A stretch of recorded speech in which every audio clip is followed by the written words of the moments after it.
The study of ley lines sees the world as a clear map. The cities look like squares to us, while natural landscapes appear to be curves overlapping one another. Many bizarre places in the world, such as the location of the Tunguska explosion or the mysterious 30th parallel north, can't be drawn in squares and curves like cities in ordinary landscapes. We need to find a way to indicate them in a clear, precise way.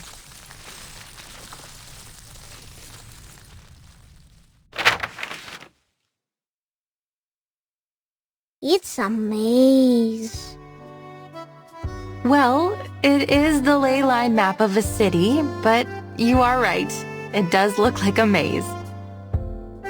To begin with, I should introduce the most crucial concept in the study of ley lines, that of ley energy. It is a special energy which we can easily detect throughout the town. See how it comes out from underneath the ground and goes into the local biosphere, circulating around like a system. If we think of the town's ley lines as a food web, then ley energy lies at its foundation.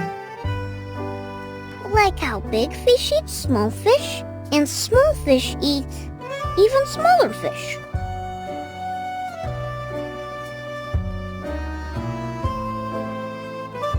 Exactly. They are the smallest fish eaten by the big fish. If we catch the big fish and study what they eat, we will know where to find the other big fish.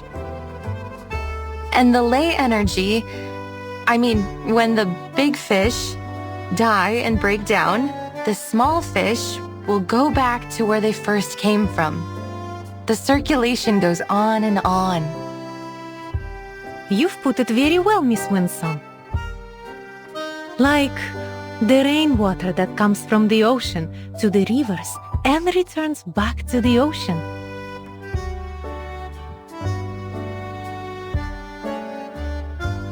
You're a quick learner. But it is not exactly like water. The concentration of ley energy is far more noticeable than that of a lake or a school of fish. Once we find its densest spot, we'll be able to trace it back to its source. Then what are these bright spots?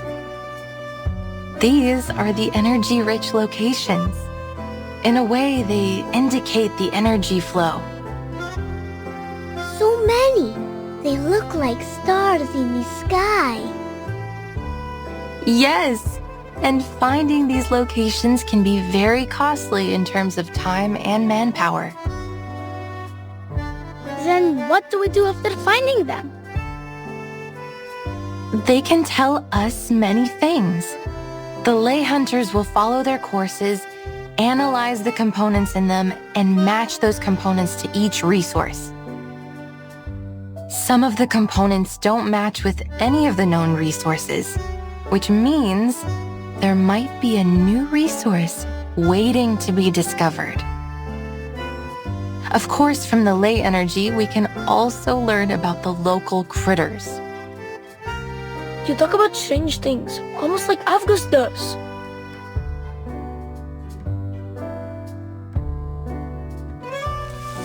These are just lines. Like dancing earthworms. They wriggle, they twist, they're having fun. Jumping on the waves, then into the little boxes, and back into the little balls. Great, we have 2 of them now.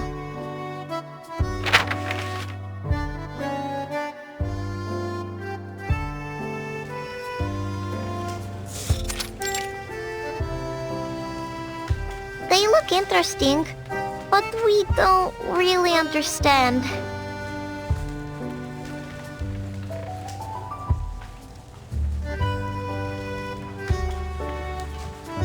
Cheer up, kids. It's not finished yet. Ley line cartography is complicated. It takes the efforts of many ley hunters working together, investigating the area, even braving dangerous and forbidden places. To this day, we've never been able to finish a completed ley energy map.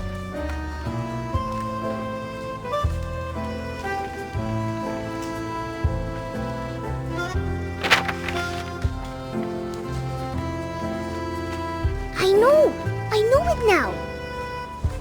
This is Rayashki. Huh? I see it too. And here is the swimming pool. That little square is our square. These little balls are our homes. Oh, I live here. The third ball on the left of yours.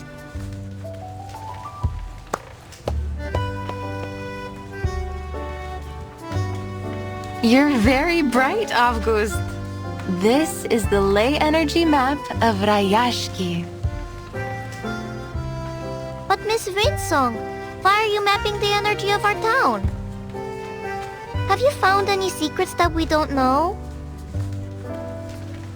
Children, right now you can only see what's above the ground. But there is even more ley energy beneath the ground.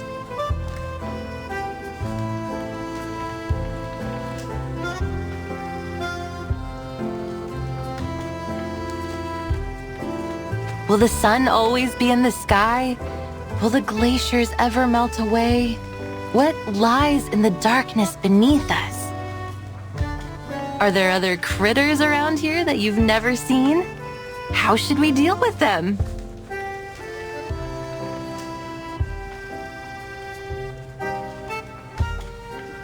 I heard once that there were many strange footprints next to the school windows. Uncle Patrick saw it. A monster with 6 legs, and each one has spikes. That must be a kikirn, a small-sized Canidae critter, mostly seen in cold areas. But the ley energy might have affected the weather of their habitat, or they wouldn't be here in Rayashki in summer. The deep blue line here shows that particular one's movement. Or maybe Uncle Patrick could have drunk too much. The ley energy accumulated in them suggests that they mostly feed on moss and worms under the snow and stay near town. We can infer that this is a docile herbivorous kind of critter that is merely curious about human behavior. I think feeding them will be much more useful than driving them away.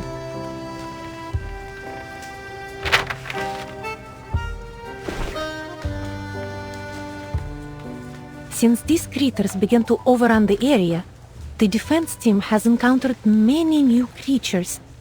I can feel there is something strange about them, but I can't yet understand the differences. You provided a different angle on the situation, Miss Winsong. I believe it would help the defense team greatly.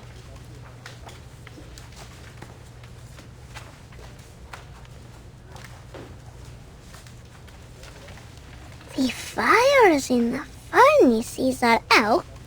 The bees and kites dance around the barn. White mosses on the wall. Oh, storms will fall down from the sky.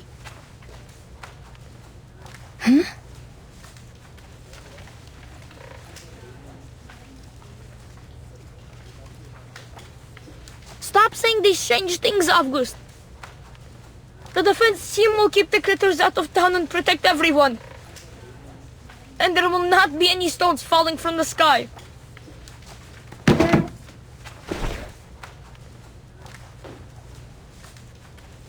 Is everything alright, Piotr?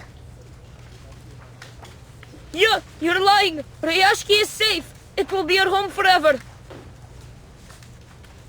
I hate to tell you this, kid, but what August just said could be right.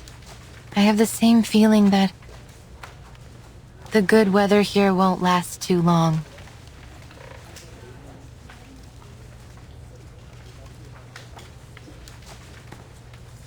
Look at those thick gray lines. Those are the traces of cloud movements and moisture. Now they're mingled together. But the sun will still be shining. Miss Vila said that the polar day will last for a very, very long time. Miss Vila was right. And past statistics don't lie. According to the data, the weather here should continue for the next few months. Yet the ley lines say otherwise. They say the weather will be extremely unpredictable. You're making things up. The forecaster on TV said the weather in Rayashki will be temperate in the coming months. And the weather forecaster was right, according to his analysis. But life is full of surprises. I know why you're concerned, Miss Winsong. I feel the glaciers are melting slightly faster than usual. There is going to be a warm front forming from the melting water.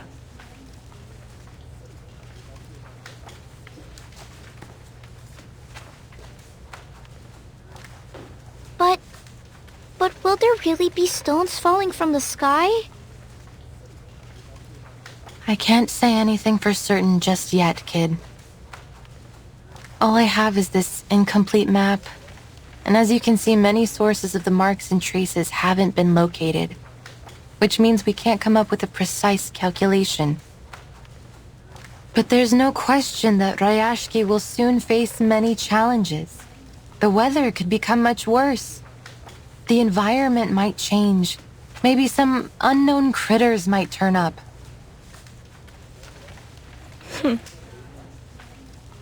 Liar! You're all liars! Rayashki is at home, so it can't be dangerous.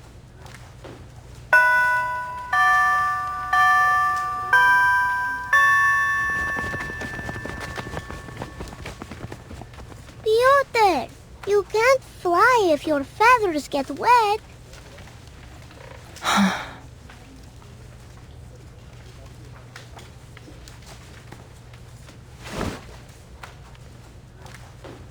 They will need some time to take in all this new knowledge. Don't you agree?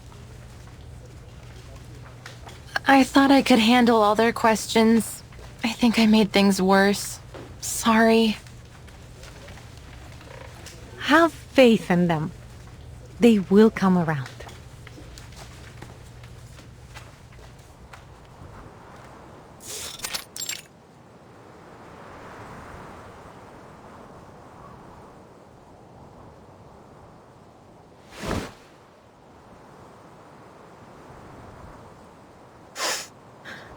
Are you here to laugh at me? All these stories of monsters and falling stones, they aren't good at all. I overheard Mr. Evgeny talking. He said the town has so many problems, and soon what some people think will decide our future. If people believe in those terrible stories, maybe they will be scared and they won't come back to Rayashki. Our town will be forgotten. But I wasn't lying.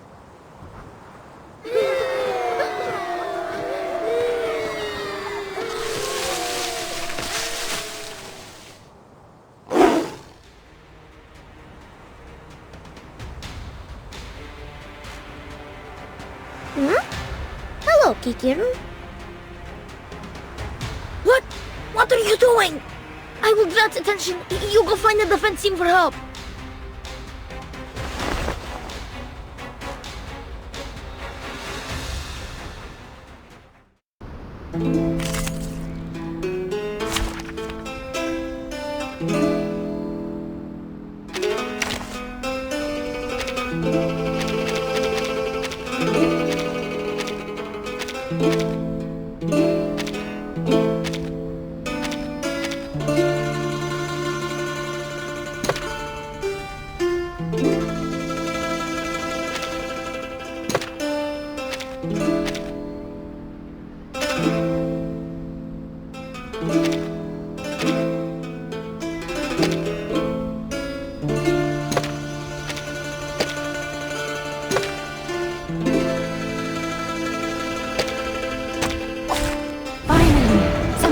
Work.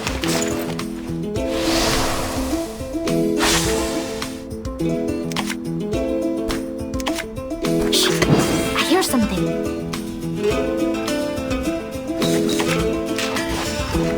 What's that? Oh? It seems to be mixed up. It should be fine, right? Ow!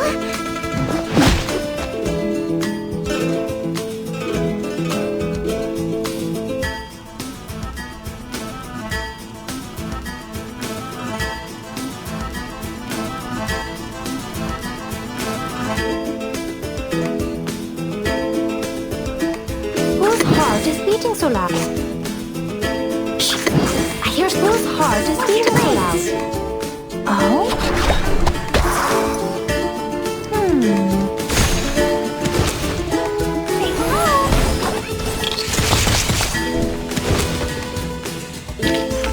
Of course! Peace needs to be made to happen.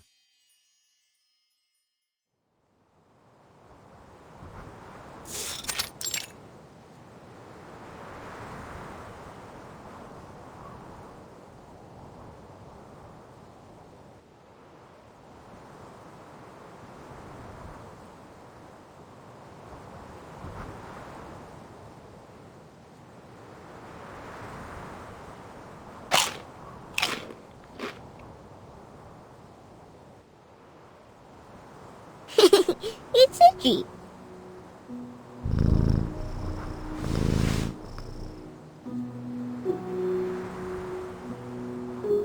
It feels warm, doesn't it?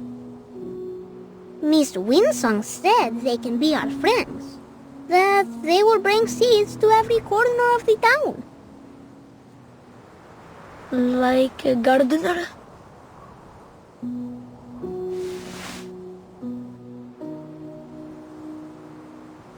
Yes. Go plant more sunflowers, Kikirn.